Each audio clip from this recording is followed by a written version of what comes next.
দুষ্টু কোকিল গানের ভিউ হচ্ছে ইউটিউবে সবচাইতে বেশি, এবং সেই সাথে এটাও বলতে পারি ওটা সম্ভবত 52,90,00,000, এবং একই সাথে অন্যদিকে তুই কি আমার হবিরে 14,35,00,000, ওহে শ্যাম 13,70,00,000, দিল দিল দিল 13,60,00,000, কোটির উপর আপনার আরও অসংখ্য গান রয়েছে। অনেকে প্রশ্ন করেন এই সময়ের সবচেয়ে জনপ্রিয় গায়িকা কি কণা? আপনি কি মনে করেন? আমি কেন মনে করবো এটা? আমি আসলে, তুমি আমাকে পার্সোনালি চিনো, সো তুমি জানো যে এই কোয়েশ্চেনের অ্যান্সারটা কি হবে।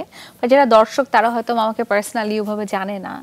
আমার ভেতর ওই জিনিসটা নাই আসলে কখনোই, মানে অ্যাজ আ সিঙ্গার আমি কোন পর্যায়ে আছি কিংবা আমাকে কোন পর্যায়ে থাকা উচিত বা আমার কি অ্যাটিটিউডে থাকা উচিত, এগুলো আমি কখনো ভাবিই না এগুলো নিয়ে।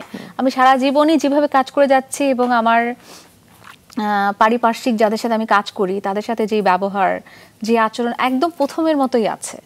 সো আমি কখনো এটা ভাবিই না আসলে। গানের একটা আলাদা ভাগ্য আছে কিন্তু।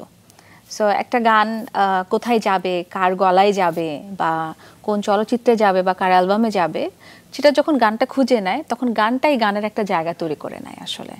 তা আমরা আসলে, এটা খুব দারুণ বলেছেন। আপনি আমাদের সিনেমা বিশ্ব সুন্দরীর জন্য পেয়েছিলেন শ্রেষ্ঠ গায়িকা হিসেবে জাতীয় চলচ্চিত্র পুরস্কার, 4 বার পেয়েছেন মেরিল প্রথম আলো পুরস্কার, এবং এখন পর্যন্ত আপনার প্রায় অর্ধশতাধিক নাটক প্রচারিত হয়েছে। তার মধ্যে সর্বশেষ যে নাটকটি প্রচার হয়েছিল আশিকি, সেটা কিন্তু অন এয়ার গিয়েছিল মাছরাঙা টেলিভিশনে, এবং মাছরাঙার অসংখ্য শোতে আপনি অতিথি হয়ে এসেছেন। উপস্থাপক হিসেবেও মাছরাঙা টেলিভিশনে আপনাকে আমরা পেয়েছি তারার গান অনুষ্ঠানে।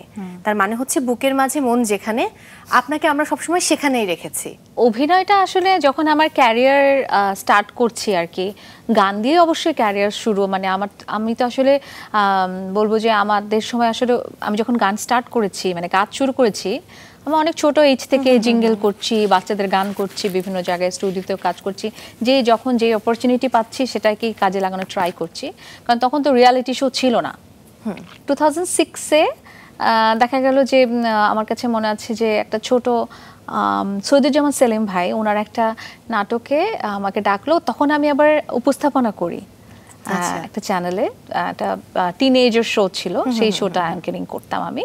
ওখান থেকে আমাকে সৈয়দুজ্জামান সেলিম ভাই ডাকলো যে কোন একটা নাটকের এরকম একটা সিন হবে, আমি কি বলে ওটাকে, নিউজ বলছি আর কি রাস্তায় দাঁড়িয়ে, এরকম একটা ক্যারেক্টার আমাকে ডাকলো জাস্ট একটা সিনের জন্য। তা আমি ওই অপরচুনিটিও কাজে লাগালাম, আমি গেলাম ওখানে, গিয়ে ওটা করলাম। তখন সেলিম ভাই বলছে, তুমি তো খুব ভালো কাজ করো। তো 2006-এ আমি আসলে, তখন আমার জ্যামিতিক ভালোবাসা অ্যালবাম 2006-এই রিলিজ হয়েছে, আর ওই টাইমে আমার সব ভালো ভালো ডিরেক্টরদের কাজ আসছিল, সব ভালো কাজ আসছিল। তো তখন 2006-এ আমি নাটকও করছিলাম ওই টাইমটাতে, এবং আমি পাশাপাশি বিভিন্ন স্পেশাল প্রোগ্রামে আমি অ্যাঙ্কারিংও করছি।